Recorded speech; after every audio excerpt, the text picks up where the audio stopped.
Good day everyone. Now, I don't like mushrooms, their taste, their texture, how they look, and I especially don't like the idea of one growing out of my head. The Cordyceps epidemic from The Last of Us is the result of the Cordyceps fungus mutating into a new strain that is capable of infecting humans.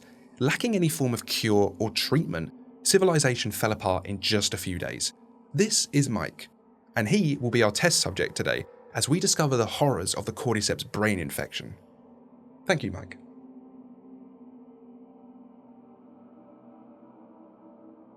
On a day like any other, Mike was scavenging for supplies when he was suddenly attacked. Within a few seconds, teeth sank into his arm, and Mike's fate was sealed. This is referred to as direct exposure.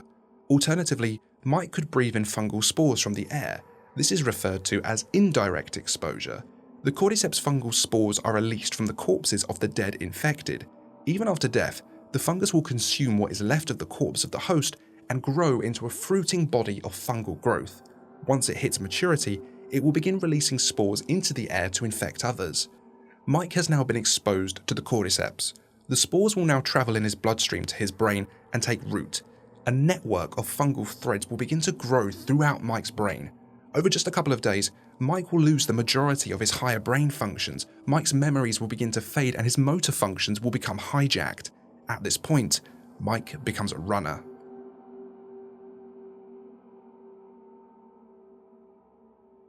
If Mike still had his sense of awareness, he would notice his skin becoming discoloured, his hair thinning and falling out, his eyes becoming bloodshot, and lesions growing across his skin. He's not the best thing in the world to look at right now. With his humanity now scrubbed out by the fungus, what made Mike who he was has now gone. He's checked out. There's nothing going on up there.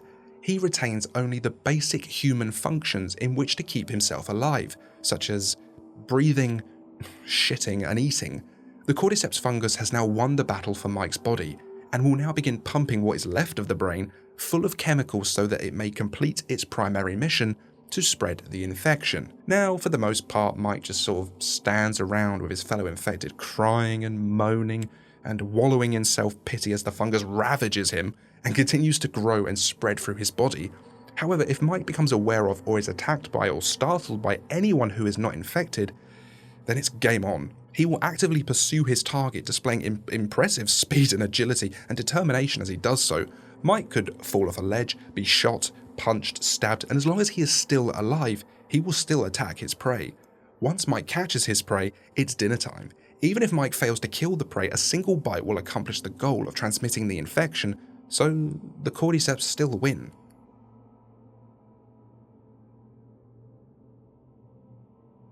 About 2 weeks to a year after infection, Mike is now a stalker, and he's becoming a bit of a sneaky fucker now. By now, the fungal growth is no longer purely internal. Fungal structures can now be seen growing all across Mike's body. Mike's method of attack is now much different. While still as fast as a runner, he prefers stealth and ambush tactics. Instead of chasing down his prey, Mike now hides and waits in the shadows. Once the prey gets too close, he ambushes them. Alternatively, during prolonged times of inactivity, the fungal growth might root Mike to a wall. Mike will now be in a dormant state, rooted to a hard surface, with his prey unable to tell if he is a dead and decaying infected host or an active threat. Once his prey gets too close, Mike will break free and ambush them.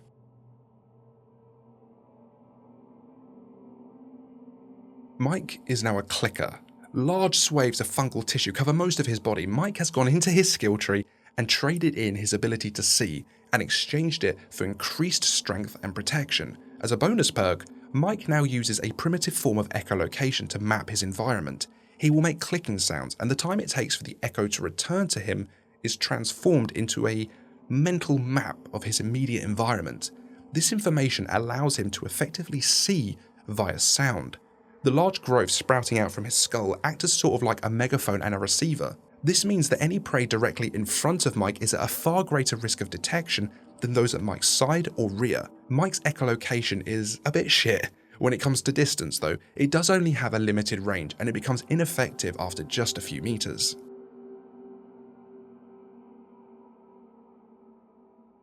Dear poor unwilling Mike has now been infected for several years to a decade and has become a bloater. He's a big boy now. He is covered in layer upon layer of fungal tissue. On the one hand, this grants Mike a lot of protection as it acts as an armour. He becomes a little bit OP here though, as Mike can also now tear pieces off of himself and hurl them at targets to create spore bombs as a way of infecting prey. Mike has become a tank pretty much. He can both deal and take a lot of punishment, but there is a trade-off. Mike is now quite slow, and his movement has become impeded due to all this extra weight, and also the degradation of his muscles after years of infection. In addition, all this extra fungal growth makes Mike very vulnerable to fire. Depending on the environment in which Mike called home as the infection progressed, Mike could have instead become a shambler. He's still a big boy, but in a different way. While Mike might lack the fungal armour and the ability to bite his victims that his clicker and bloater brethren possess, he now instead has the ability to expel massive spore clouds. These clouds not only pose a risk from the sudden abundance of spores that would infect any poor soul in Mike's immediate vicinity, but they also cause agonising and debilitating acidic burns on human skin. Apparently the spore infection wasn't enough, like the fungus just said, "Welcome to the club, and here's your complimentary acid burn." Akin to the martyrdom perk from Call of Duty that I am sure many of us are familiar with, if Mike was killed, he's just like, fuck everything, and explodes, expelling a massive final cloud of acidic Cordyceps spores into the air.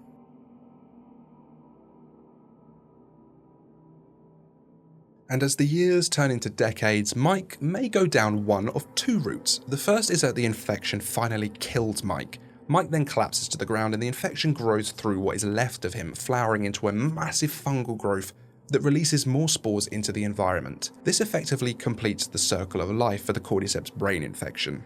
Or, Mike could get a promotion, max out his skill tree, download the DLC, and become this fucking cursed monstrosity.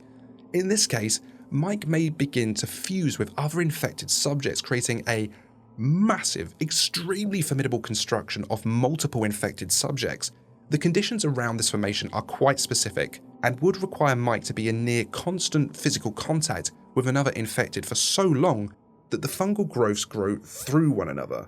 Mike would have the benefit of colossal strength, size, and be able to dislodge other conjoined subjects to hunt down individual prey. All these extra subjects would also afford him an obscene amount of additional protection. However, all this protection pretty much guarantees that Mike will be stuck like this until he eventually dies. If you enjoyed this video, please give me a like and subscribe. Thank you all for watching, and to my amazing patrons and members for supporting me, and I'll see you all next time.